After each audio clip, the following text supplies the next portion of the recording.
அனைவருக்கும் இனிய காலை வணக்கம். மின்னோட்டவியல் இப்போ நம்ம பார்த்துக்கிட்டு இருக்கோம் இயற்பியல் வகுப்பில். அதில் நம்ம ஓம் விதி, பேசிக்காக உள்ள அடிப்படையான விதிகள் எல்லாத்தையுமே கற்றிருப்போம்னு நினைக்கிறேன். ஒரு கடத்தி வழியாக எவ்வளோ மின்னோட்டம் பாயும், மின்னூட்டத்துக்கும் மின்னோட்டத்துக்கும் என்ன வித்தியாசம், ஓம் விதியோட நுண்துகள் மாதிரி என்ன, மின்னோட்டத்தோட நுண்துகள் மாதிரி என்ன, J = ρe, எல்லாமே நம்ம படிச்சிருப்போம். ஸோ J மின்னோட்ட அடர்த்தி அப்படின்னு படிச்சிருப்போம். ரோ மின் கடத்து திறன் எல்லாம் மின் கடத்து எண் அப்படின்னு படிச்சிருப்போம். ஈங்கிறது மின்புலம் அப்படிங்கிறத படிச்சிருப்போம். ஸோ இது எல்லாமே அடிப்படையாக உள்ளது. இப்போ நம்ம இந்த வகுப்புல பார்க்க போறது ஓம் விதி அப்படிங்கிறத நம்ம எளிய மின் சுற்றுகளுக்கு நம்ம பயன்படுத்திக்கலாம். இப்போ ஒரு இது வழியா ஒரு கரண்ட் போகுதுன்னு வச்சுக்கோங்க. ஒரு மின் சுற்றுல ஒரே ஒரு மின்தடை இருக்குது, ஒரே ஒரு மின்கலம் இருக்குது. இப்போ அது வழியா நம்ம போகக்கூடிய மின்னோட்டத்தை நம்மளால அளக்க முடியும். V = IR, இதுதான் ஓமோட விதி. ஸோ இதை பத்தி படித்தோம். ஸோ இதுல ஏதாவது சந்தேகம் அப்படின்னு உங்களுக்கு எதுவும் இருக்குதா? இல்லை இன்றைய வகுப்புக்கு நம்ம போயிடலாம்.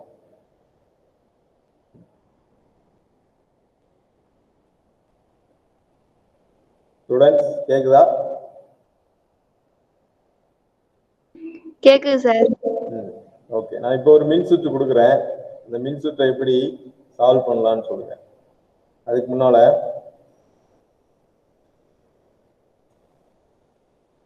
எல்லாருக்கும் மின் சுற்று விசிபிளா இருக்கா?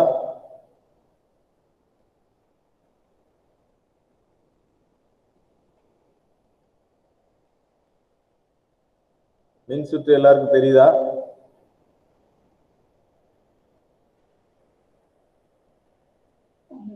இல்ல சார். இல்ல.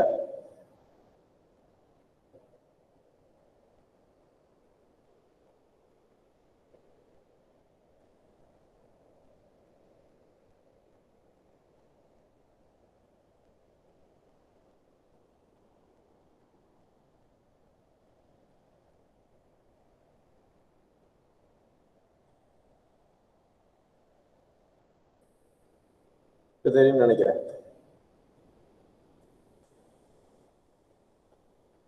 தெரியுது சார். தெரியுது. ஓகே. இந்த மின் சுற்று எப்படி நீங்க இப்போ ஏ மற்றும் பி இந்த இருக்கு இல்லையா, நம்ம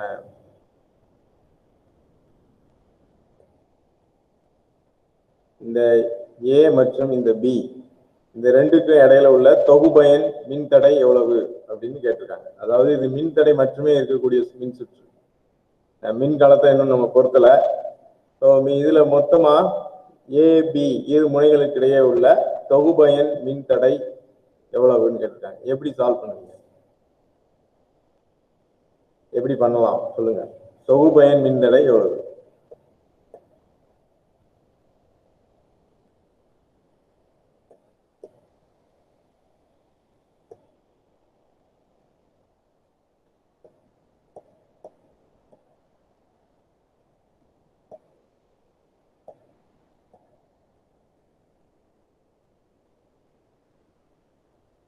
எப்படி இதை தீர்க்க முடியும்?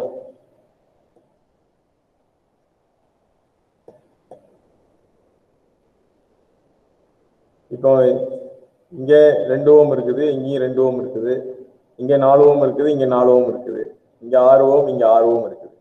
ஸோ இப்போ இந்த மின்சுற்று எடுத்தீங்கன்னா 2 ஓம் 2 ஓம் இருக்கிறது. இது ரெண்டும் தொடர் இணைப்புல இருக்கா, பக்க இணைப்புல இருக்குதா?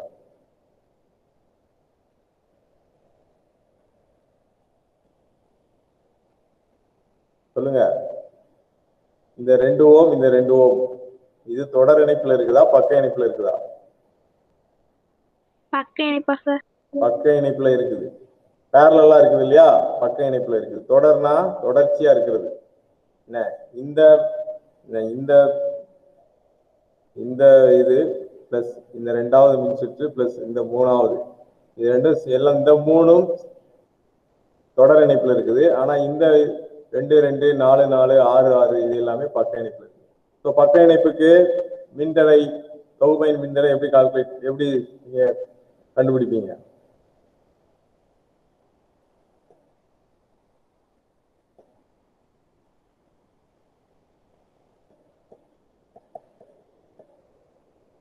இப்படிதானே வரும் பக்க இணைப்புக்கு. தொடர் இணைப்புனா எல்லாத்தையும் கூட்டினா போதும். பக்க இணைப்புக்கு என்ன தலைகீழ் எடுத்து கூட்டணும். இதுதான் என்ன தொடர் இணைப்புல இருக்குது. இப்ப 2 ரெசிஸ்டன்ஸ் இப்படி இருக்குது, தொடரா இருக்குது அப்படின்னா 2 ஓம் 2 ஓம் அப்படின்னு எடுத்தோம்னா என்ன 2 + 2 4 ஓம். தொடர் இணைப்புல இருந்தா தொகுபயன் மின் இது 4. பக்க இணைப்புல இருந்தா தலைகீழ் எடுக்கணும். என்ன ஈக்குவலன்ட் ஆர் ஈக்குவலன்ட்னா என்ன சமன் மின்தடை எவ்வளவு, மொத்த தொகுபயன் மின்தடை எவ்வளவுன்னு அர்த்தம். ஸோ இப்போ அதே மாதிரி 1/2 போட்டீங்கன்னா எவ்வளவு வரும்? எவ்வளவு வரும்? 1/1 வரும். ஸோ ஆர் ஈக்குவலன்ட் அப்ப எவ்வளவு? 1. ஸோ அப்ப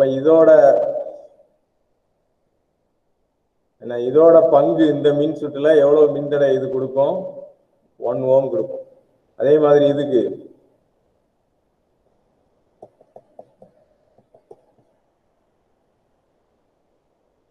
அரை அரை 1 கால் கால் அரை. என்ன R equivalent 1/R equivalent. So R equivalent equal to 2. So அப்ப இது எவ்வளவு கொடுக்கும்? 2 ஓம் கொடுக்கும். இதோட மின்தடை தொகுபயனா எவ்வளவு இருக்கும்? 2 ஓம் கொடுக்கும். அதே மாதிரி இங்க எவ்வளவு வரும்?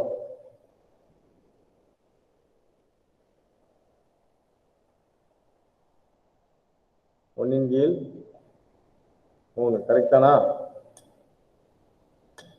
போட்டது கரெக்டா?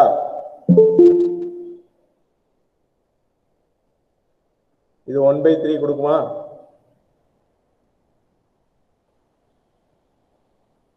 ஸ்டூடெண்ட்ஸ்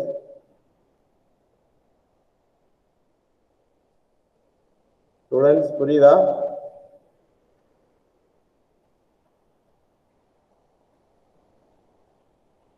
ஸ்டூடெண்ட்ஸ் லைன்ல இருக்கீங்களா?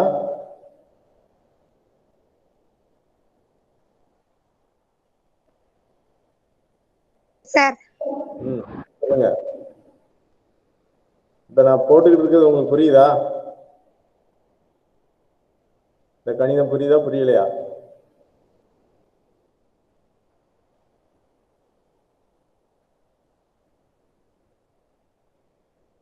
இது 1/3 கிடையாது, 3 தான் கொடுக்கும். யாரும் சொல்ல மாட்டீங்களா? எப்படி 3 கொடுக்கும்? R equivalent 1/R equivalent. R equivalent 3 தான். என்ன பகுதியில் உள்ளதானே எடுக்கிறோம் நம்ம தொகுதி இதில் உள்ளது. ஸோ 1 ஓம் 2 ஓம் 3 ஓம். இப்ப இது எல்லாமே தொடர் இணைப்புல இருக்கு. இதால முடிஞ்ச தொகுபயன் மின் தடை எவ்வளவு? 1 ஓம். இதால உள்ள தொகுபயன் மின் தடை 2 ஓம். இதால உள்ள தொகுபயன் மின் தடை 3 ஓம். ஸோ இது எல்லாமே தொடர் இணைப்புல இருக்குது.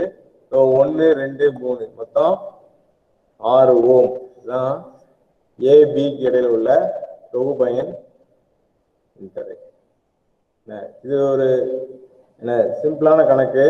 நீங்க போட்டு பார்க்கலாம். ஸோ இது இதை எப்படி நீங்க கண்டுபிடிச்சீங்க? V = IR ஓமோட விதி. ஓமோட விதியை பயன்படுத்தி இதை நீங்க கண்டுபிடிச்சிருக்கீங்க. இதெல்லாம் V வந்திருக்கும். V தொடர் இணைப்புல ஒரே கான்ஸ்டன்ட் மாறாம இருக்கும். V தொடர் இணைப்புல V மாறாது. தொடர் இணைப்புல V மின் அழுத்தமானது தொடர் இணைப்புல ஒரு மாறிலி.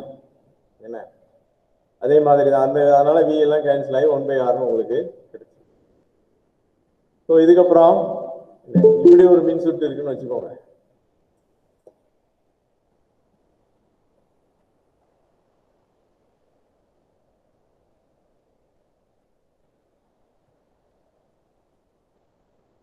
இப்படி ஒரு மின் சுற்று இருக்கு.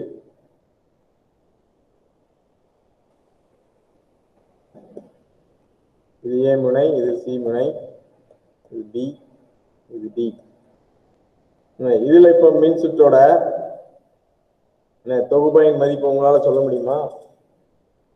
இடையிலையும் கூட பிக்கும் டிக்கும் இடையில கூட ஒரு மின்தடை போடலாம். போட்டா உங்களால எவ்வளவு தொகுபயன்னு சொல்ல முடியுமா? இது வந்து ஒரு வலைப்பின்னல். நீங்க இதுவரைக்கும் பார்த்தது எல்லாமே இது எல்லாமே இது வலைப்பின்னல் கிடையாது. இது ஒரு சீரான அமைப்புல உள்ளது. இப்ப இந்த பகுதி பக்க இணைப்பு, பக்க இணைப்பு, பக்க இணைப்பு, இந்த 3 பக்க இணைப்புகளும் தொடர் இணைப்புல இருக்குது. ஸோ நம்ம இதை ஓம் விதியை பயன்படுத்தி ஈஸியா தீர்த்திடலாம். ஆனா இதை நீங்க ஓம் விதியை பயன்படுத்தி தீர்க்க முடியாது. இதுக்காக தான் கிர்ச்சாஃப் லா, கிர்ச்சாஃபோட முதல் விதி படிச்சிருக்கீங்க. கிர்ச்சாஃபோட முதல் விதி, சந்தியின் வெளியே சந்தியில் சந்திக்கக்கூடிய மின்னூட்டங்கள், சந்தி வெளியே பாயும் மின்னோட்டங்கள் குறியியல் கூட்டுத்தொகை வந்து சுழின்னு படிச்சிருக்கீங்க. அப்படித்தானே? இப்படி டயக்ராம் போட்டு சந்தியை நோக்கி பாயிறது சந்தியை விட்டு வெளியே போறதுக்கு ஈக்குவலா இருக்கும். சந்தியை நோக்கி பாயிறது சந்தியை விட்டு வெளியே போற இதோட இதுக்கு ஈக்குவலா இருக்கும். இதுதான் அல்ஜிபிரிக் சம், குறியியல் கூட்டுத்தொகைக்கு என்னவா இருக்கும்? சுழி. மொத்தத்துல சந்தியில் உள்ள மின்னோட்டம் வந்து சுழி. எப்படி சுழியாது? சந்தியில எந்த ஒரு மின்னோட்டத்தையும் நம்ம சேமிக்க முடியாது. சந்தியை நோக்கி வருகிற மின்னூட்டங்களின் கூட்டுத்தொகை ஈக்குவல் டு சந்தியை விட்டு விலகி செல்கின்ற மின்னோட்டங்களின் கூட்டுத்தொகை. இதுதான் கிர்ச்சாஃபோட முதல் விதி. இதை நீங்க படிச்சிருப்பீங்க. இப்ப இப்படி இருக்குது அப்படின்னா I1, I2, I3, I4, I5, I6 அப்படின்னு எழுதுனீங்கன்னா இப்ப இதுதான் சந்தி. இதை நோக்கி என்னெல்லாம் வருதோ அதுக்கெல்லாம் நேர்குறி வச்சுக்கலாம். இப்ப இதை நோக்கி வர்றது, இப்ப இது நோக்கி வருது I1, அடுத்து இது அதை நோக்கி போகுது I2, வேற ஏதாவது நோக்கி வருதா? வரல. அப்ப இது ரெண்டு மட்டும் தான் நோக்கி போகுது, மீதி எல்லாம் இதை விட்டு விலகி போகுது, இதெல்லாம் விலகி போகுது. ஸோ அது எல்லாமே I3, I4, I5, I6. சந்தியை நோக்கி வர்ற மின்னூட்டங்களின் கூட்டுத்தொகை சந்தியை விட்டு விலகி செல்கிற மின்னூட்டங்களின் கூட்டுத்தொகைக்கு சமமா இருக்கும். இதுதான் கிர்ச்சாஃபோட முதல் விதி. கிர்ச்சாஃபோட இரண்டாவது விதி இருக்குது.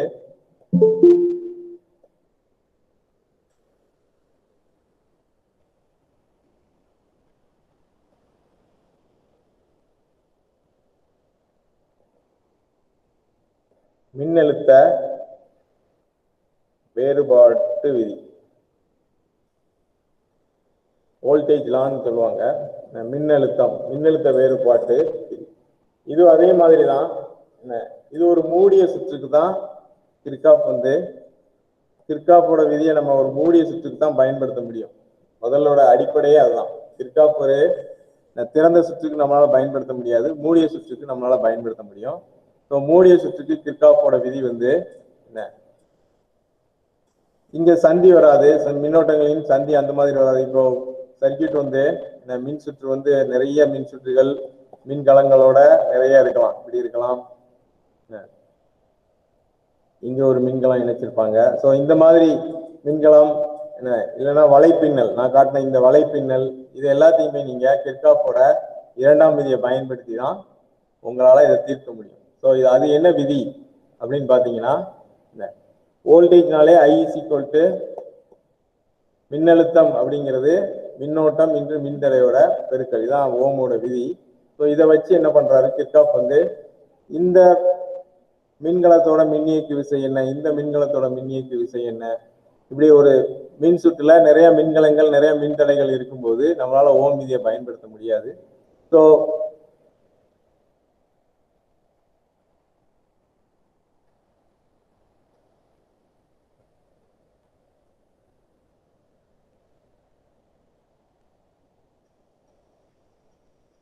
இந்த சிம்பிளை ஷீன்னு சொல்றாங்க. இந்த சிம்பிள் வந்து இங்கிலீஷ் ஈக்குவலண்ட் வந்து அதுக்கு ஷீ. இந்த சிம்பிள் ஷீன்னு சொல்றாங்க. மின்னியக்கு விசையை குறிக்கிறது வோல்டேஜ் வீன்னு சொல்றோம் இல்லையா, மின் அழுத்தம், அதை குறிக்கிறதுக்காக பயன்படுத்துறோம். இது மைனஸ், இது பிளஸ். இப்ப நீங்க ஏல இருந்து பியை நோக்கி போறீங்கன்னா, ஏல இருந்து பியை நோக்கி போறீங்க, ஏல இருந்து பியை நோக்கி போறீங்கன்னா வியோட வேல்யூ பிளஸ் கை பிளஸ் ஷி. இப்ப பில இருந்து ஏ நோக்கி போறீங்கன்னா, பில இருந்து ஏ நோக்கி போறீங்கன்னா மின் அழுத்தமானது மைனஸ் என்ன, இப்ப நீங்க எடுத்துக்கணும். இப்ப எப்படி நீங்க முதல் விதியை நீங்க பயன்படுத்தும் போது, முதல் விதியை பயன்படுத்தும் போது என்ன பண்ணிருப்பீங்க, அங்க வந்து ரெசிஸ்டன்ஸ் மின் தடை வரும்.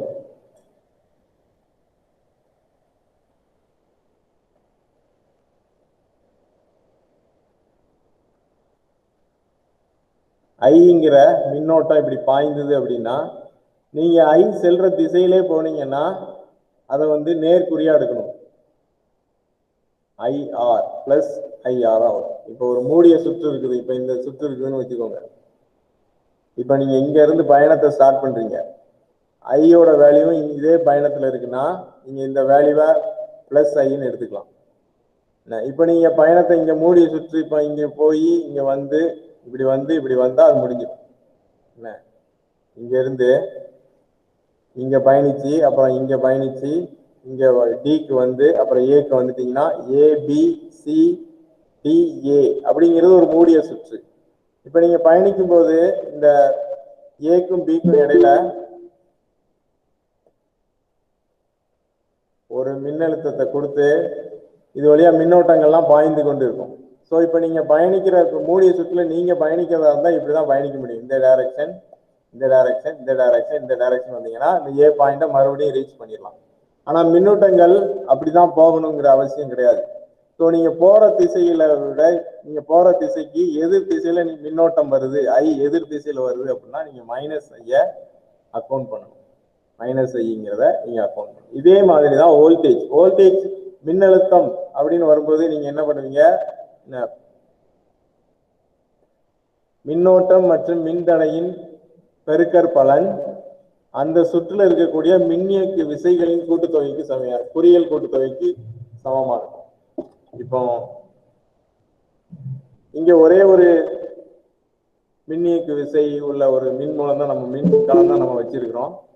நிறைய மின்கலங்கள் இருக்குதுன்னு வச்சுக்கோங்க, நிறைய மின்கலங்கள் மின் சுற்றுல இருக்குது அப்படின்னா அதுக்கு ஒரு குறியல் கூட்டுத்தொகை இருக்கும். அதை எடுக்கிறதுக்கு தான் இந்த இது.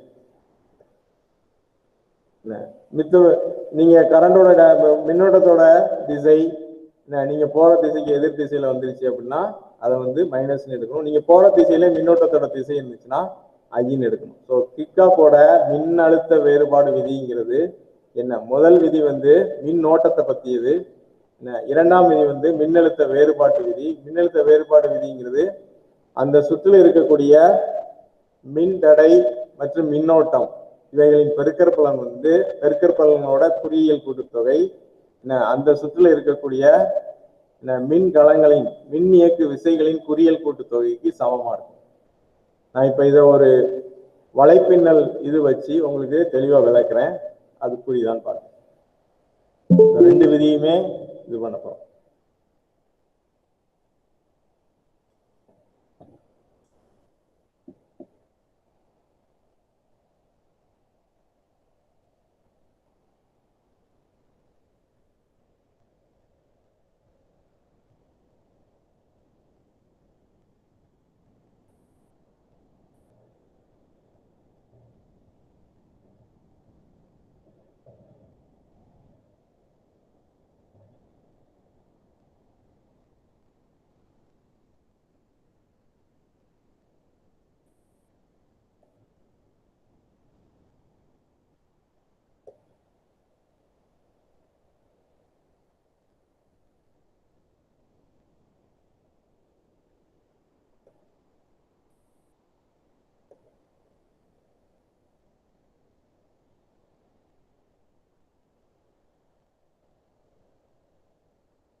இது பாசிட்டிவ், இது பாசிட்டிவ், இது நேர் மின்முனை, இது எதிர் மின்முனை மின்கலத்தோட. ஸோ இப்போ மின்னோட்டத்தின் திசை வந்து இப்படிதான் இருக்கும். மின்னோட்டத்தின் திசை இப்படி இருக்கும். இந்த சுற்று வழியா சுற்றி கடைசியா மின்னோட்டத்தின் திசை இங்க இப்படி வந்து முடியும். இது எல்லாருக்குமே நம்மளுக்கு தெரியும். எலக்ட்ரான்களின் திசைக்கு எதிர் திசையில தான் மின்னோட்டத்தின் திசை இருக்கும். ஸோ இப்போ இங்க பாயிர மின்னோட்டம் I1, இங்க பாயிர மின்னோட்டம் I2, இங்க பாயிறது I3, இங்க I4. கால்வனாமீட்டர் அப்படின்னு ஒரு அமைப்பு இருக்குது, சொல்றேன் அதை பத்தி. அது வழியா பாயிர மின்னோட்டம் IG. ஸோ இது ஒரு வலைப்பின்னல் மின் சுற்று. இந்த மின் சுற்றுக்கு பேரு வீட்ஸ்டோன் சமண சுற்று. வீட்ஸ்டோன் சமண சுற்று. இந்த வீட்ஸ்டோன் சமண சுற்றுங்கிறது என்ன, PQRS அப்படிங்கிற 4 மின்தடைகளை வச்சு உருவாகிருக்குது. இந்த A B C D 4 முனைகள் இருக்குது. இப்போ இந்த BD அப்படிங்கிற 2 முனைகளுக்கு இடையே ஒரு கால்வனாமீட்டர் அப்படிங்கிற ஒரு கருவியை பொருத்தும். கால்வனாமீட்டர்ங்கிறது மின்னோட்டத்தோட விளக்கத்தை காட்டுறது.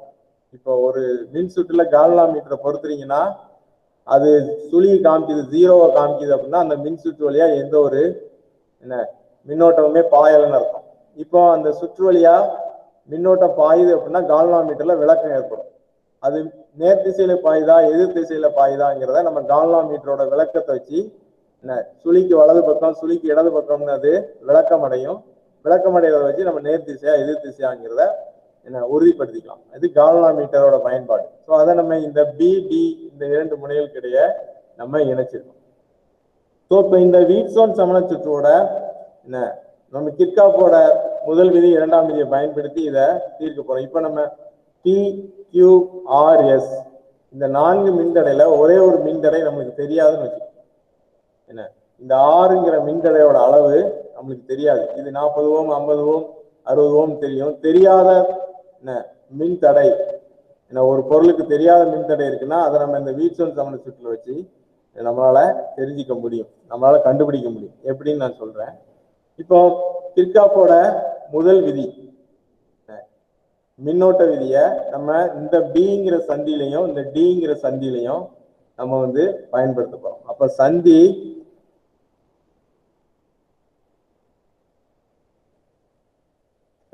Bயில் கிர்ச்சாஃப்போட முதல் விதியை பயன்படுத்தணும்னா நல்லா கவனிங்க.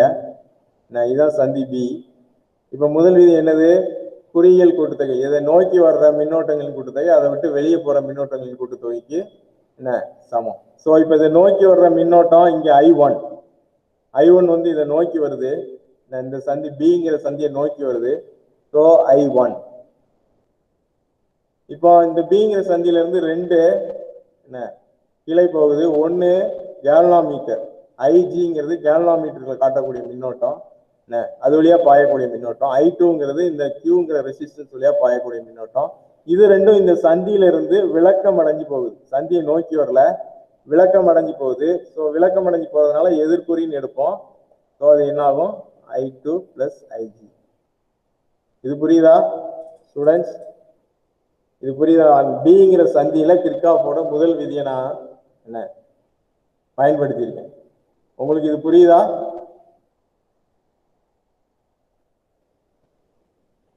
கனிஷ்கா புரியுதா? இப்ப நான் அந்த Bங்கிற சந்தியில பயன்படுத்தி கிர்ச்சாஃப்போட முதல் விதி. சார் அங்க I2வா சார் வரும்? I2, I3, I4. I3 தானே சார் வரும்? PQRS அது மின்னோட்டம். இதுல I3 போட்டிருக்குதா? ஆமா சார். சரி, அது ஒண்ணு. சரி, ஓகே. I3னா I3ன்னு எடுத்துக்கோங்க. இது I2ன்னு போட்டிருக்குதா புக்ல? I2 போல sir. I1 = I3 + IG. I1 = I3 + IG. I3 + IG. ஆமா சார். அப்ப இந்த மின்னோட்டத்தை I3ன்னு எடுத்திருப்பாங்க. அப்படிதான் எடுத்திருக்காங்க சார். சரி, அப்ப அது வழியா இது நம்ம ஃபாலோ பண்ணிடுவோம். அப்ப இது வந்து I3,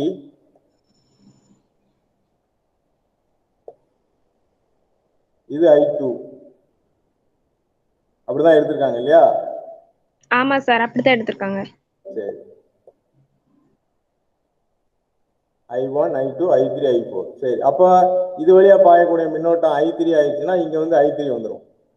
என்ன நம்மளுக்கு சந்தியில் இந்த சந்தியில என்ன மின்னோட்ட விதி அப்படிங்கிறதான் பாக்குறோம். இது I3ன்னு எடுத்திருந்தாங்கன்னா இங்க I2 வராது, I3 வரும்.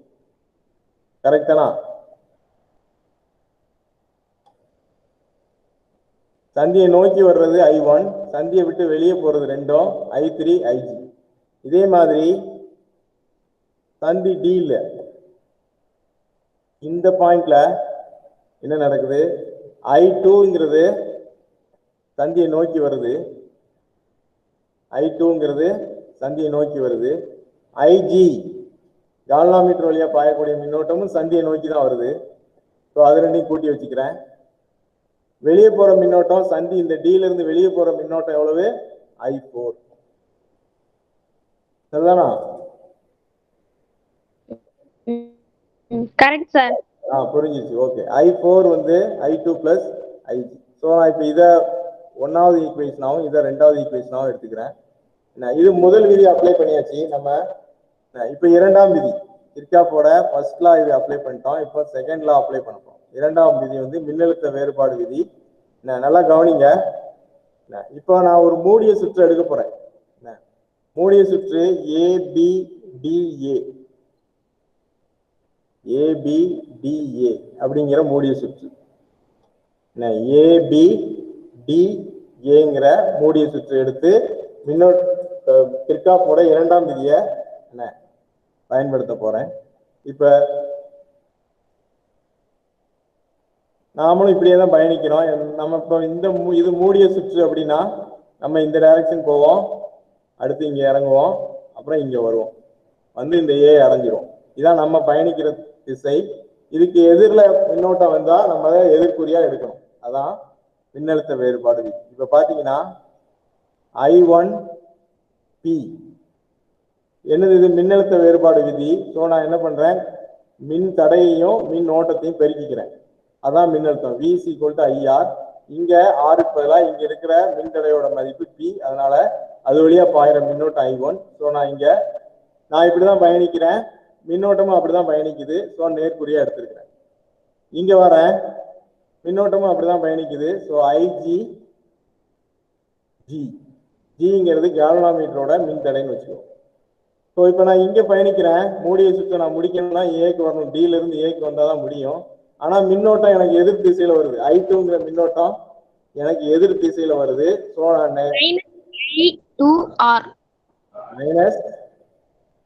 I2R ஈக்குவல் டு குறியியல் கூட்டுத்தொகை வந்து என்னது? சுழி. என்ன இது புரிஞ்சிருச்சா? நம்ம பயணிக்கிற திசையில வேறுபட்டது இந்த திசை மட்டும்தான். நம்ம இப்படி பயணிக்கிறோம், அது எதிரில் வந்ததுனால எதிர்குறி எடுத்திருக்கிறேன். ஸோ இப்போ இதை அந்த பக்கம் கொண்டு போனீங்கன்னா ஈக்குவல்ட்டுன்னு வந்துடும். என்ன இதை அந்த பக்கம் கொண்டு போனீங்கன்னா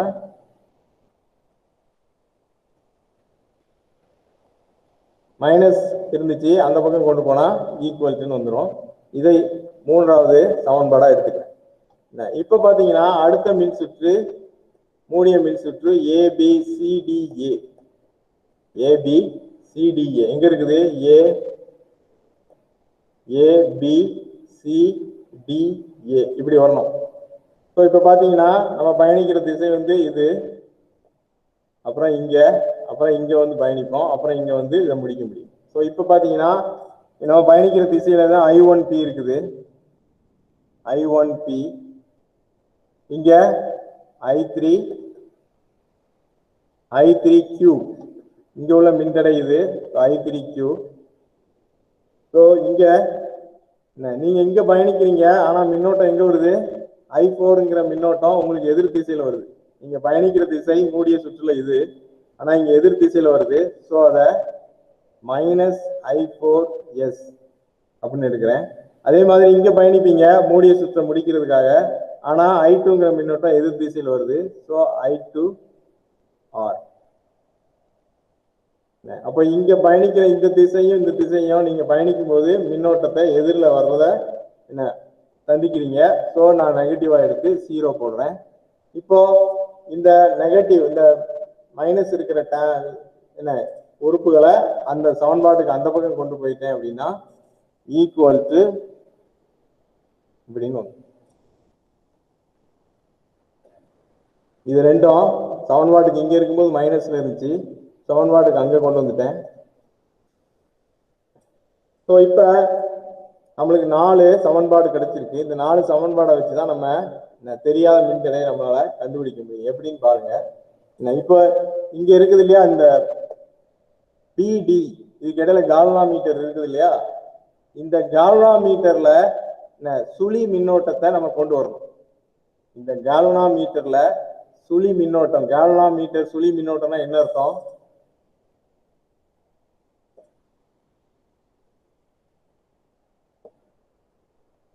ஜீரோ.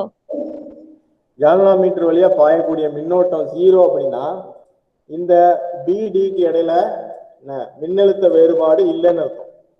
இந்த பிடிக்கு இடையில மின்னழுத்த வேறுபாடு இருந்தாதான் மின்னோட்டமே பாயும்.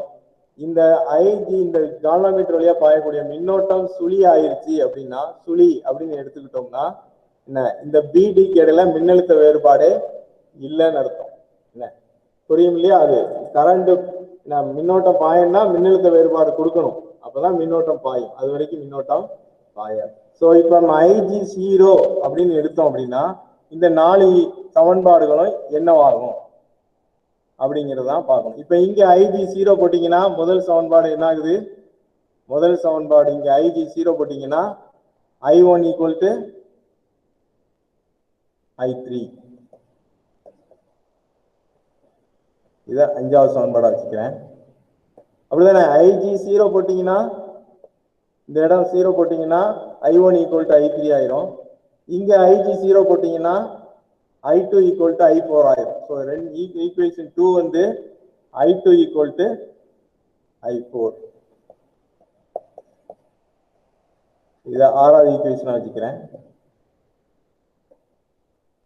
இப்ப இங்க என்ன ஐஜி 0 போட்டீங்க அப்படின்னா என்ன ஆகும்? 3வது ஈக்குவேஷன் என்னவா மாறும்? ஐஜி 0 போட்டீங்கன்னா I1P equal to I2R.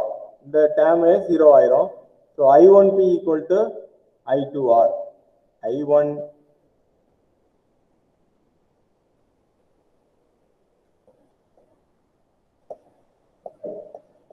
I1P equal to I2R. இது வந்து 7வது சமன்பாடா வச்சுக்கிறேன். 2 இடங்கள்ல எழுதிட்டேன்னு நினைக்கிறேன்.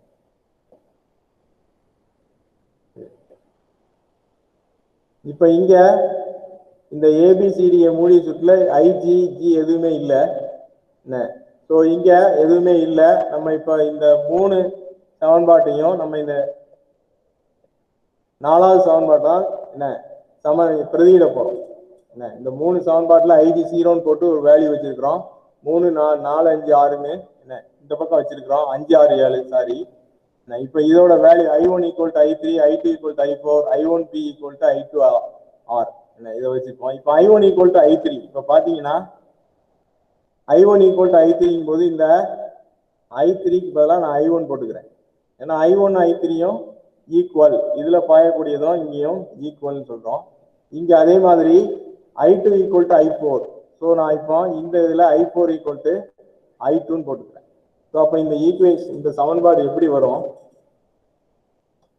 இந்த சமன்பாடு எப்படி வரும்னு பாருங்க. I1P plus I1Q equal to I2S plus I2R அப்படின்னு வரும்.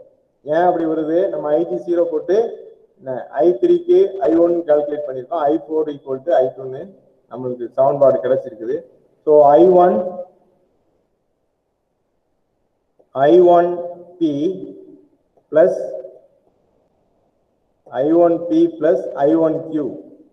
I1Q equal to I2S plus I2R. என்ன சமன்பாட்டுல பிரதியிட்டு கொண்டு வந்திருக்கோம். இப்ப I1 இதுல இருந்து காமனா வெளியே எடுத்துடலாம். P plus Q.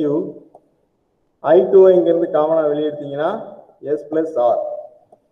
ரெண்டுலையுமே I2 இருக்குது, ரெண்டுலையுமே I1 இருக்குது. ஸோ இந்த சமன்பாடை 8வது சமன்பாடா வைக்கிறேன். இப்போ 8 வகுத்தல் 7, 8வது சமன்பாடை 7வது சமன்பாடால் வகுக்கிறேன். அப்போ என்ன கிடைக்குது? I1 P plus Q. இது 8வது சமன்பாடோட இடது பக்கம். 7வது சமன்பாடோட இடது பக்கம் இந்த இருக்குது. I1P equal to இங்க I2 S plus R, I2 R. So I1 cancel ஆயிரும், I2 cancel ஆயிரும். P plus Q by P equal to S plus R by S ன்னு வரும். So P plus Q by P equal to S plus R by R. இந்த இதோட எளிமை வடிவத்தை அங்க எழுதியிருக்கேன். ஸோ இப்போ P plus Q இதை எப்படி எழுதலாம்? P by P plus Q by P S by R plus R by R இப்படி எழுதலாம் இல்லையா? P by P எவ்வளவு? 1 R by R 1. ஸோ இது ரெண்டுமே ரெண்டோட மதிப்பு 1ங்கிறதுனால சமன்பாடு ரெண்டு பக்கமும் கூட்டி இருக்குது, அதை நம்ம கேன்சல் பண்ணிக்கலாம். So Q by P equal to S by R. அதை எப்படி நான் மாற்றி எழுதுறேன்? P by Q equal to R by S அப்படின்னு எழுதுறேன். P by Q equal to R by S தலைகீழா எழுதுறேன். அப்படியே இந்த ரெண்டையுமே தலைகீழா மாத்திருக்கேன், அதனால சமன்பாடு மாறாது. P by Q equal to R by S. So நான் இப்போ சொன்னேன் இல்லையா, இப்போ உங்களுக்கு ஏதாவது ஒரு மின்தடை தெரியல அப்படின்னா மீதி 3 இருக்கிற மின்தடை உங்களுக்கு தெரியும், ஆனால் 1 தெரியல அப்படின்னா நீங்க இந்த சமன்பாட்டில் பிரதிட்டீங்கன்னா கிடைச்சிடும். இப்போ P தெரியல அப்படின்னா இந்த 3 வேல்யூ போட்டீங்கன்னா P is equal to Q into R by S. இந்த 3 வேல்யூ தெரியும், P தெரியாதுன்னு உங்களால கால்குலேட் பண்ண ஈஸியா முடியும். இதுதான் வீட்ஸ்டோன் சமணத்தோட பயன்பாடு. கிர்ச்சாஃப்போட முதல் விதியும் இரண்டாம் விதியும் நம்ம பயன்படுத்தி கால்வாமீட்டர்ல சுழி மின்னோட்டத்தை நம்ம கொண்டு வந்துடலாம்.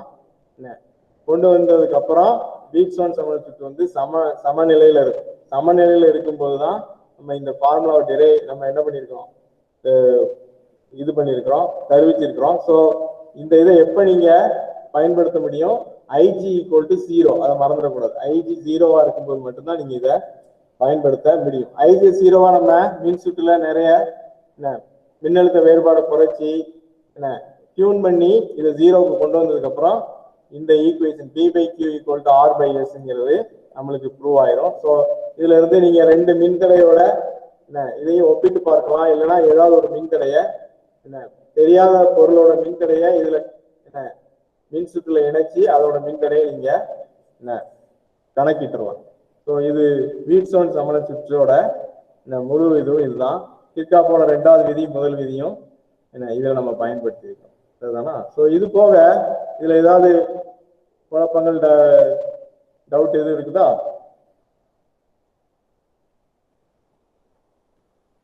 இல்ல சார்.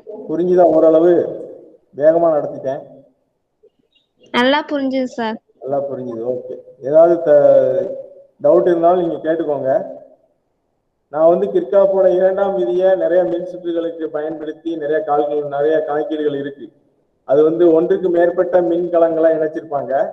நான் இது ஒரு முக்கியமான கேள்விங்கிறதுனால நான் ஒரே ஒரு மின்கலம் உள்ள வீட்ஸ்டோன் சமண சுற்று மட்டும் வலைப்பின்னல்னு சொல்லுவாங்க. இந்த மாதிரி மின் சுற்றுகளுக்கு வலைப்பின்னல் மின் சுற்றுகள்னு சொல்லுவாங்க. இதை நீங்க சாதாரணமா ஓம் விதியை பயன்படுத்தி நம்மளால கணக்கிட முடியாது. ஸோ இப்போ நான் அடுத்ததா இந்த வீட்ஸ்டோன் சமண சுற்று மாதிரியே மீட்டர் சமண சுற்றுன்னு ஒன்று இருக்குது. இதோட பயன்பாடுகள்ல இது வரும். மீட்டர் சமண சுற்று அப்படின்னு ஒன்று இருக்குது. தெரியும் நினைக்கிறேன் உங்களுக்கு. இந்த சர்க்கியூட் இப்போ உங்களுக்கு ஸ்லைட்ல விசிபிள் ஆயிருக்கும். என்ன மீட்டர் சமண சுற்று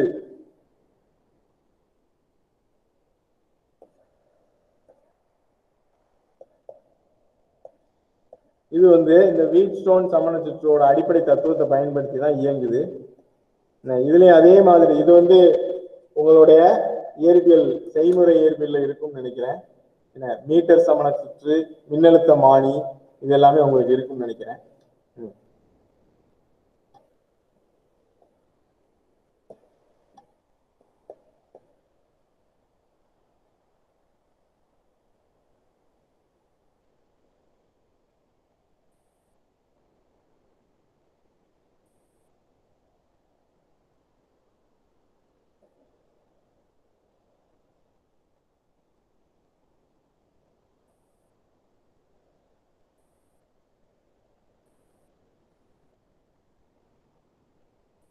இது ஒரு மின் சுற்று.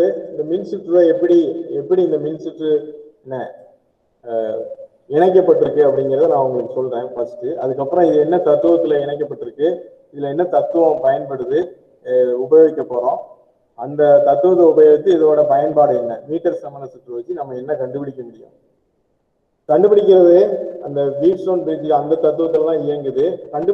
நம்ம கண்டுபிடிக்கிறது தெரியாத இதோட மின் தடையை நம்ம கண்டுபிடிக்கிறோம். ஸோ இப்போ பார்த்தீங்கன்னா இதோட எப்படி இது இணைஞ்சிருக்குன்னு சொல்றேன். இப்போ PQங்கிறது என்ன, மின் தடையாக்கி அதெல்லாம் மின் தடை. Pங்கிறது தெரியாத மின் தடை. Pங்கிற மின்தடை வந்து நம்மளுக்கு ஒரு பொருள் இருக்குது, அது அந்த பொருளுக்கு எவ்வளவு மின்தடைன்னு நம்மளுக்கு தெரியாது. ஒரு கம்பி வடிவில் ஒன்று இருக்கு, நம்ம அதை இதுல இணைச்சிருக்கோம். ஸோ Qங்கிறது ஒரு ஸ்டெப் பை ஸ்டெப்பா படிப்படியா நம்மளால மின் தடையை மாற்ற முடியும். 10 ஓம், 100 ஓம், 1 ஓம், 1000 ஓம், நம்ம நினைக்கிற மின்தடையை இந்த இடத்துல வைக்க முடியும். தெரிந்த மின்தடை இது தெரிந்த மின்தடை. இதை நம்மளால இது எவ்வளவு Qவோட வேல்யூ நம்மளுக்கு தெரியும். அந்த மாதிரி ஒரு மின்தடையை நம்ம இதுல இணைச்சிருக்கோம், நம்மளால அதை மாற்றவும் முடியும். ஸோ CD நான் வச்சிருக்கிற இந்த சிவப்பு கலர் புள்ளி எல்லாமே ஜங்ஷன்ஸ், என்ன சந்திகள், என்ன சிவப்பு கலர் எல்லாமே சந்திகள். இது யூஸ்வலா ஒரு தாமிர பட்டையில இது எல்லாத்தையும் கனெக்ட் பண்ணிருப்பாங்க. ஈங்கிறது ஒரு சந்தி. AB அப்படிங்கிறதுதான் இந்த மீட்டர் சமணத்துல உள்ள முக்கியமான பகுதி. ஏபிங்கிறது நம்ம நினைக்கிற மாதிரி ஒரு இது இல்லை, அது ஒரு மேக்னைன் கான்ஸ்டன்டைன் அப்படின்னு நிறைய ஒரு உலோக இது இருக்குது, அதால ஆன கம்பி. ஏபிங்கிறது நம்ம சாதாரண தாமிர கம்பி கிடையாது. ஏபிங்கிறது கான்ஸ்டன்டைன் மேக்னைன் அப்படிங்கிற அப்படிங்கிற உலோக கலவையால் ஆன என்ன ஒரு கம்பி. ஸோ அப்ப ஏபிங்கிறது என்ன தாமிர கம்பி கிடையாது, கான்ஸ்டன்டைன் மேக்னைன்ல ஆடக்கூடிய ஒரு உலோக கம்பி. ஏபியோட நீளம் 1 மீட்டர், அதனாலதான் இந்த சுற்றுக்கு மீட்டர் சமண சுற்றுன்னு பேரு. ஏபியோட நீளம் 1 மீட்டர். இந்த ஏபிக்கு கீழே ஒரு மீட்டர் ஸ்கேலை வச்சிருப்பாங்க. ஏபிக்கு கீழே இது ஒரு மீட்டர் ஸ்கேல இதுல இந்த சுற்றுல இணைச்சிருப்பாங்க. அது பிக்சடா ஏபிக்கு கீழே இருக்கும். சரிதானா? ஸோ இப்ப PQDAB இது எல்லாமே ஒரே தொடர் இணைப்புல இருக்கு. இந்த ஏல இருந்து ஆரம்பிச்சு இந்த CD ஜங்ஷன் PQ ரெண்டுமே தொடர் இணைப்புல இருக்குது. இந்த சர்க்கியூட், இந்த மின் சுற்று PQ வழியா எப்படி வந்தீங்கன்னா இது வந்து ஒரு தொடர் இணைப்பு. ஸோ இதை வந்து முதன்மை சுற்றுன்னு சொல்றோம். இந்த ACPEQDB இது வரைக்கும் உள்ளதா முதன்மை சுற்றுன்னு சொல்றோம். அதுக்கு கீழே இருக்கிற இந்த பகுதியை இரண்டாம் சுற்றுன்னு சொல்றோம். இரண்டாம் சுற்றுல ஒரு மின்கல தொகுப்பு, பேட்டரின்னு சொல்லுவோம், அதுவும் ஒரு கீ, சாவி அப்படின்னு சொல்லுவோம். ஸோ இதையும் நம்ம இந்த இதுல இணைச்சிருக்கோம். இதே இதுல நம்ம இணைச்சிருக்கோம். ஏன் இதை இணைக்கிறோம்? மின்கல தொகுப்பால தான் இதுக்கு மின்னியக்கு விசையை கொடுக்க முடியும். அந்த இங்க இணைச்சிருந்தோம் இல்லையா, இந்த இருக்கு இல்லையா, இதே மாதிரி உள்ள தொகுப்பு தான் இது. இதே மாதிரி தான் PQRS அப்படிங்கிறதோட நான் கம்பேர் பண்ணி காட்டுறேன். ஸோ இப்போ இது முதன்மை சுற்று சொல்லியிருக்கிறேன், துணை சுற்றுவையும் சொல்லியிருக்கிறேன். என்ன இது வழியா இங்க ஒரு சுற்று இருக்குது பாருங்க. முதன்மை சுற்றுல இந்த ஈங்கிற ஜங்ஷன்ல இருந்து, இந்த சந்தியில இருந்து ஒரு கேலோமீட்டர், ஈங்கிற சந்தியில இருந்து ஒரு கேலோமீட்டர் என்ன ஒரு உயர் மின்தடை, ஹை ரெசிஸ்டன்ஸ் HR சொல்லுவாங்க. இது வந்து உயர் மின்தடை, இது ஒரு உயர் மின்தடை. சந்தியில இருந்து கேலோமீட்டர் உயர் மின்தடை. என்ன ஜேங்கிறது ஜாக்கி, அதை வந்து நம்ம என்ன சொல்லுவோம், தொடு சாவின்னு சொல்லுவோம். என்ன அது ஒரு உலோகத்தால் ஆயிருக்கும். தொடு சாவிங்கிறது மின்னோட்டத்தை கடத்தணும். என்ன இது எல்லாமே தொடர் இணைப்புல இணைந்து இங்க ஒரு ஜேங்கிற பாயிண்ட்ல என்ன இங்க நிக்குது. ஸோ இதுதான் தொடு சாவி. ஸோ ஏபிங்கிறது மேக்னைன் கம்பியாலான ஒரு கம்பியன் 1 மீட்டர் லென்த்துக்கு வச்சிருக்காங்க.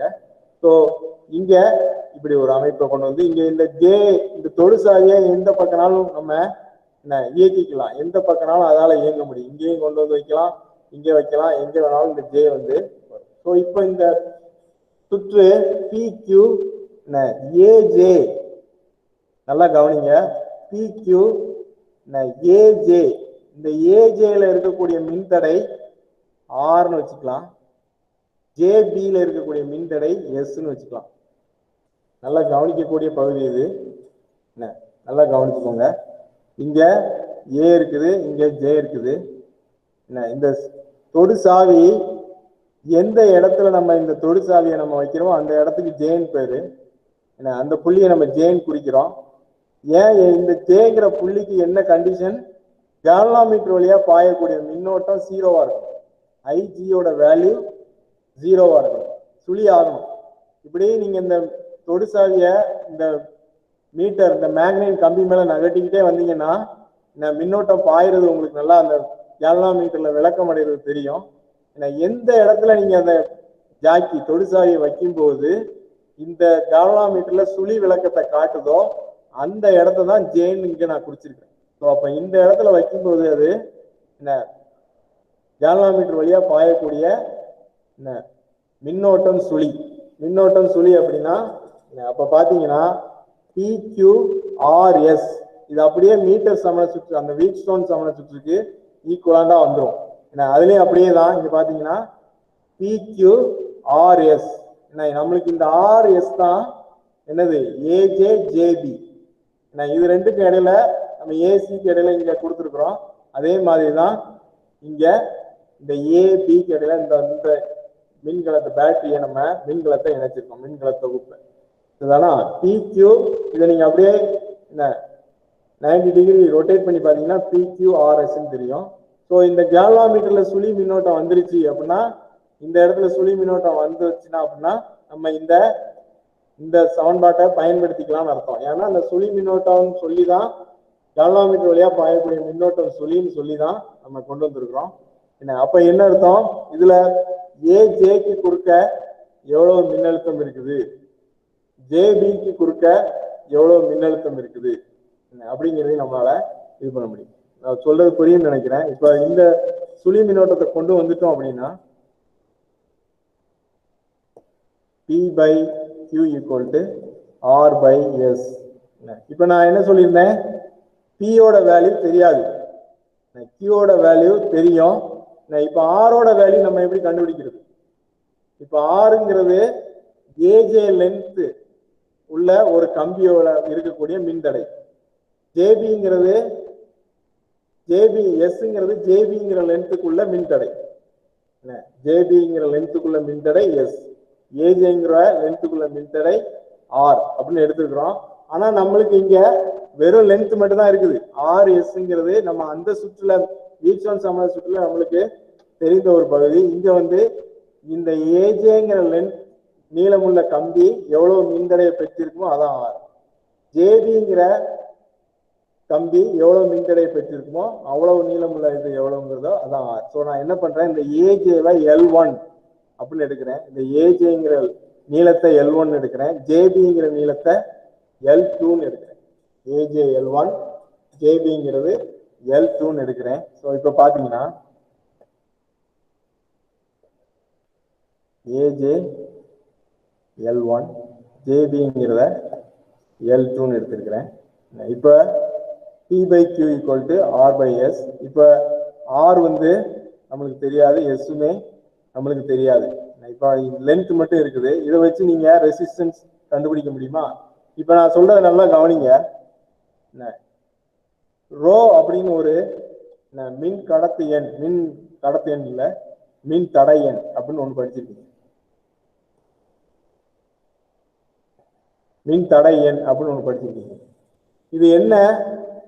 ஒரு தாமிரம் எடுத்தீங்கன்னு, காப்பர் எடுத்தீங்கன்னா அதுக்கு ஒரு மின்தடை எண் இருக்கும், அலுமினியம் எடுத்தீங்கன்னா அதுக்கு ஒரு மின்தடை எண் இருக்கும், சில்வர் எடுத்தீங்கன்னா அதுக்கு ஒரு மின்தடை எண் இருக்கும். இதுக்கு எல்லாமே மின் தடை எண்ணுக்கும் மின் தடைக்கும் என்ன வித்தியாசம்? யாராவது ஒருத்தர் சொல்லுங்க.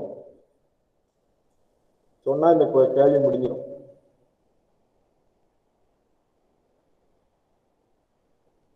ஸ்டூடெண்ட்ஸ்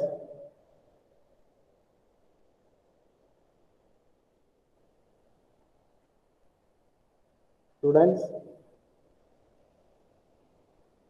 கனிஷ்கா இருக்கீங்களா?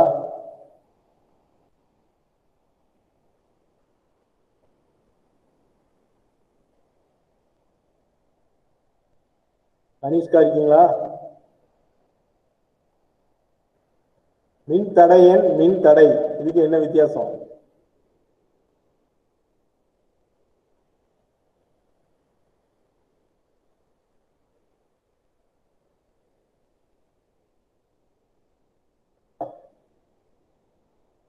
ஸ்டூடெண்ட்ஸ்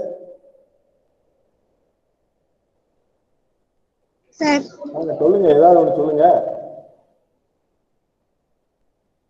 தெரியுமா மின் தடை எண்ணுக்கும் மின் தடைக்கும் என்ன வித்தியாசங்கிறது?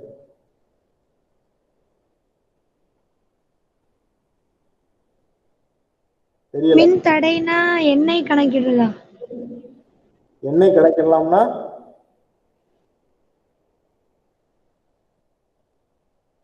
மின் தடை என்ன?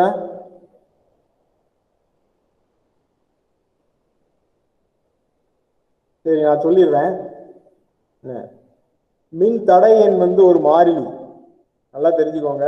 ஒரு உலோகத்துக்கு மின் தடை எண் மாறிலி, மின் தடை வந்து மாறும். மின் தடை எண்ணோட வரையறை என்ன? ஓரலகு நீளத்திற்கான மின் தடை. இதுதான் வித்தியாசமே. மின் தடை எண்கிறது ஓர் அலகு நீளத்திற்கான மின் தடை மதிப்பு தான் மின் தடை எண். நல்லா தெரிஞ்சுக்கோங்க. இப்ப நான் ஒரு காப்பர் ஒயர் எடுக்கிறேன். 5 மீட்டர் லென்த் இருக்குது. காப்பர் ஒயர் எவ்வளவு லென்த் இருக்குது? 5 மீட்டர் லென்த் இருக்குது. என்ன இப்போ இந்த 5 மீட்டர் லென்த்து ஒரு 50 ஓம் ரெசிஸ்டன்ஸ் வச்சிருக்குன்னு வச்சுக்கோங்க. இந்த 5 metre length copper 50 ohm resistance வச்சிருக்கு. அப்போ 1 மீட்டர் லென்த் எவ்வளவு வச்சிருக்கோம்? 5 மீட்டர் லென்த் காப்பருக்கு 50 ஓம் ரெசிஸ்டன்ஸ்.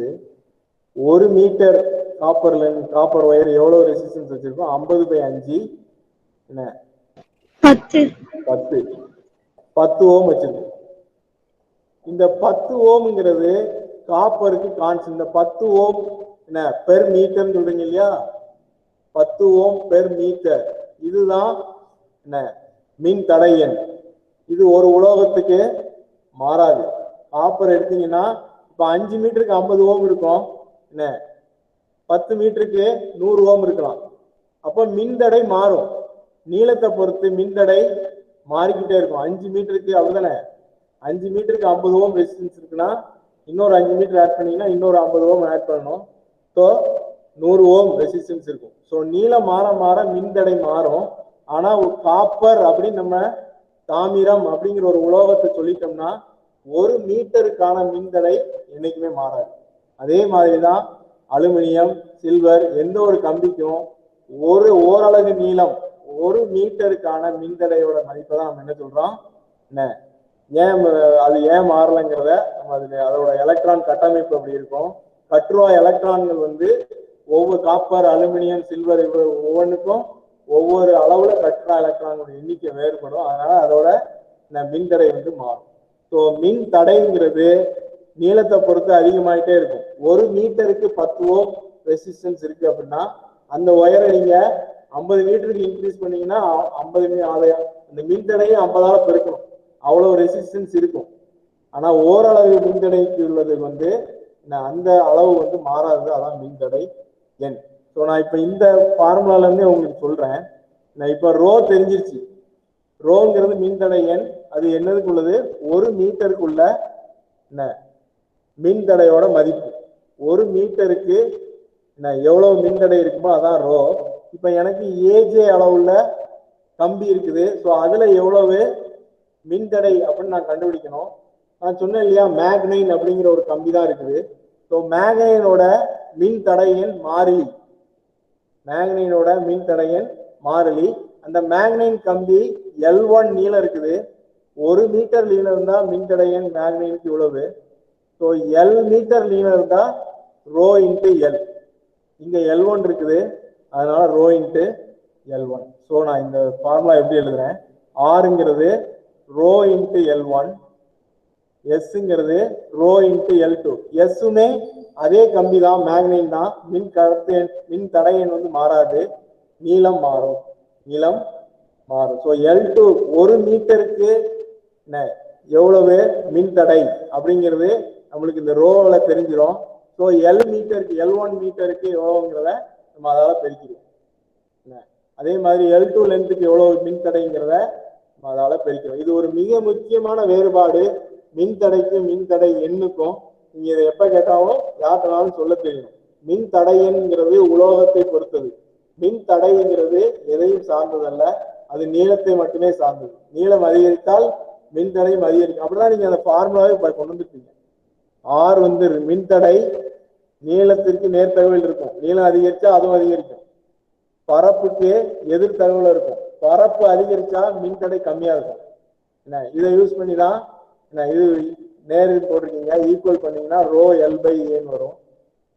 இதை நீங்க இது கொண்டு ரோ ஈக்குவல் டு RA/Lன்னு கிடைக்கும். இது இப்படிதான் நீங்க கொண்டு வந்திருக்கீங்க. ஸோ இப்போ நான் எனக்கு லென்த் எனக்கு தெரியும், L1 L2 எப்படி கண்டுபிடிக்க முடியும்? L1 இங்க ஏஜே வரைக்கும் L1, இங்க மீட்டர் ஸ்கேல் வச்சிருக்கோம். ஸோ இந்த இடத்துல இருந்து இந்த இடம் வரைக்கும் எவ்வளவு லென்த்ங்கிறத மீட்டர் ஸ்கேல் அழகா காமிச்சிடும். 0ல இருந்து 67.5 சென்டிமீட்டர் வச்சிருக்கேன் சார். அப்ப L1 67.5, மீதி ரிமைனிங் 100ல இருந்து கழிச்சாதான் இது கிடைச்சிருக்கேன். ஒரு 100 சென்டிமீட்டர் தானே இது மீட்டர் ஸ்கேல். ஸோ ஜேபி தெரிஞ்சிடும். ஸோ தெரிஞ்சாச்சுன்னா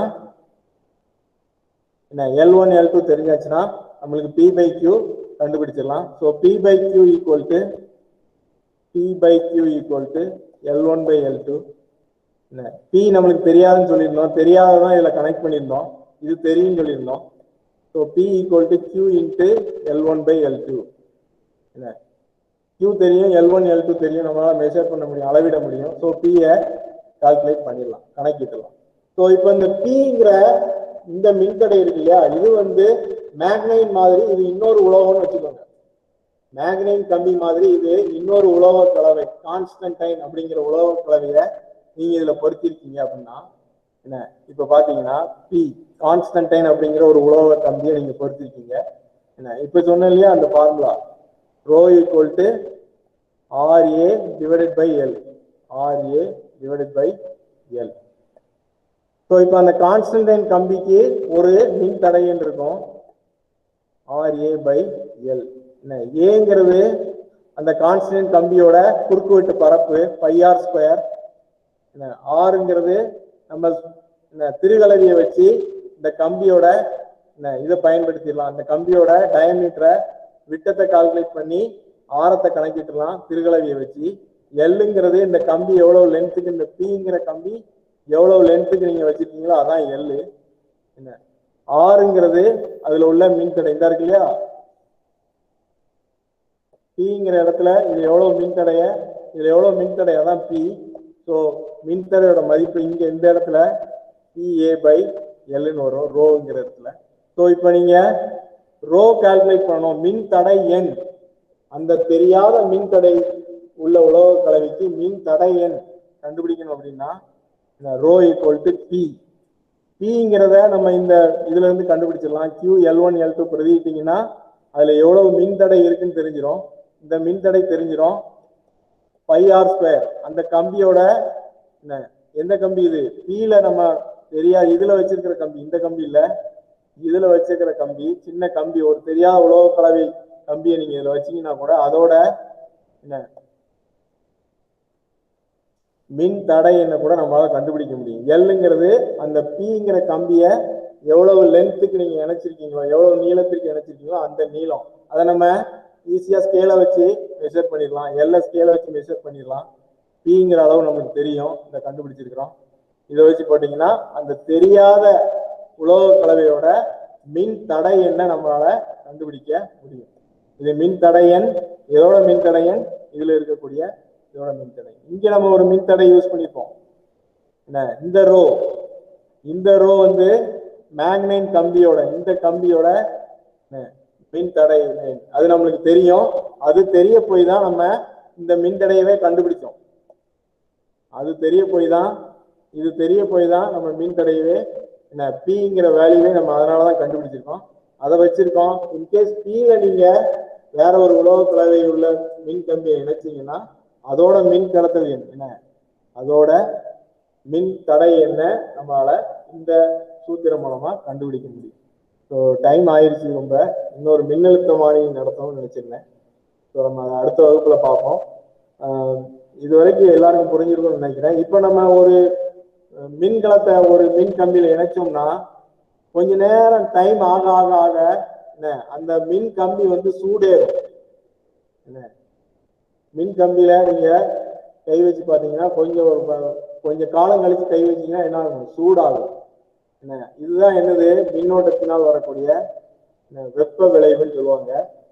ஜூல் விதி, ஜூல் வந்து மின்னோட்டத்துக்கான வெப்ப விதி கொடுத்துருக்காரு. அதை நம்ம அடுத்த வகுப்புல பார்ப்போம். இந்த வகுப்புல வீட்ஸ்டோன் சமண சுற்று, வீட்ஸ்டோன் சமண சுற்றுனா என்னன்னு பார்த்துருக்கிறோம். கிர்காஃபோட 2 விதிகள், மின்னோட்ட விதி முதல் விதி, மின்னழுத்த வேறுபாடு விதி 2ஆம் விதி, நேர்க்குறி எதிர்க்குறி எப்படி எடுக்கணும்னு பார்த்துருக்கோம். அந்த 2 விதியையும் பயன்படுத்தி வீட்ஸ்டோன் சமண சுற்று எப்படி நம்ம சமநிலையில அதோட கண்டிஷன் என்ன, P/Q = R/S அப்படிங்கிறத பார்த்தோம். அது எதுக்கெல்லாம் பயன்படுத்துறோம், 2 மின்தடைய கம்பேர் பண்றதுக்கு பயன்படுத்துறோம். ஏதாவது ஒரு மின்தடை தெரியலன்னா அதை கண்டுபிடிக்கிறதுக்கு பயன்படுத்துறோம். அதே அடிப்படை தத்துவம் வீட்ஸ்டோன் சமண சுற்றோட அடிப்படை தத்துவத்துல இயங்கக்கூடியதுதான் மீட்டர் சமண சுற்று. அந்த மீட்டர் சமண சுற்றை நம்ம எப்படி, அதோட அமைப்பு எப்படி இருக்குது, அதுல என்ன வகையான கம்பி இணைத்திருக்கிறோம், அதுல எப்படி ஏஜே L1/L2 எப்படி அந்த ஈக்குவேஷன் அந்த சமன்பாடு வருது அப்படிங்கிறத இது பண்ணி நம்ம தெரியாத பொருளோட மின் தடை எண்ணையும் இந்த இதுல இணைத்திருக்கக்கூடிய மின் தடை எண்ணையும் நம்மளால கண்டுபிடிக்க முடியும். இதுல எவ்வளவு மின் தடை இருக்கு அப்படிங்கிறதையும் நம்ம கண்டுபிடிக்க முடியும். அப்படிங்கிறத இந்த சூத்திரம் வழியா பார்த்துருக்கோம். ஸோ உங்களுக்கு புரிஞ்சிருக்கும்னு நினைக்கிறேன் ஸ்டூடெண்ட்ஸ். வேற ஏதாவது டவுட் இருந்தா நீங்க கேட்டுக்கலாம்.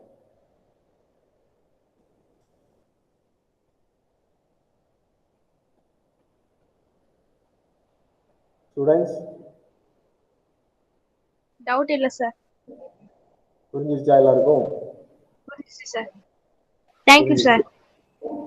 ஓகே, நன்றி நன்றி, தேங்க்யூ. Thank you sir.